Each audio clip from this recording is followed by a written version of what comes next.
حنا كبني ادم كائنات اجتماعيه، والناس اللي كيدورو بينا كيلعبوا دور كبير في التكوين ديال الشخصيه ديالنا، وهما اللي كيمثلوا لنا موارد اللي نقدروا نعتمدوا عليهم في وقت الشده.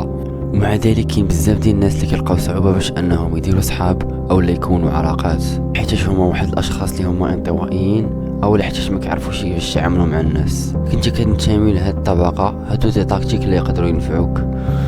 اول حاجه اللغه الجسديه ديالك كتلعب واحد الدور كبير. حاول ايفيتي انك تكون ديما واحد الشخص معصب او مقلق، حيت حتى واحد ما غيبغي يهضر معاه او يتقرب منه. دونك حاول تكون واحد الشخص اللي ديما مبتسم، كون واحد الشخص اللي كيسمع مزيان، خلي الطرف الاخر يهضر على راحته على داكشي اللي بغى يقول، وايفيتي انك تقاطع فيه كل مره.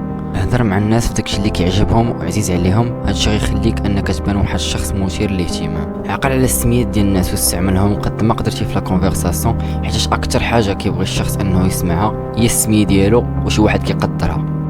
الا كان كيبان لك شي واحد في لونطوراج ديالك كيدير شي حاجه غلط، حاول تقولها ليه بواحد الطريقه انديريكت ودبلوماسيه، هادشي غيخليك تكبر في عينيه.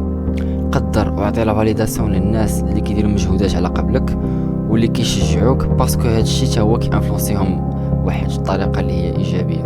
وفي الاخر دير في بالك بان حنا واحد الكائنات اللي كيتعاملوا بالمنطق والعقل، وحتى الاحاسيس اللي كيكونتروليونا.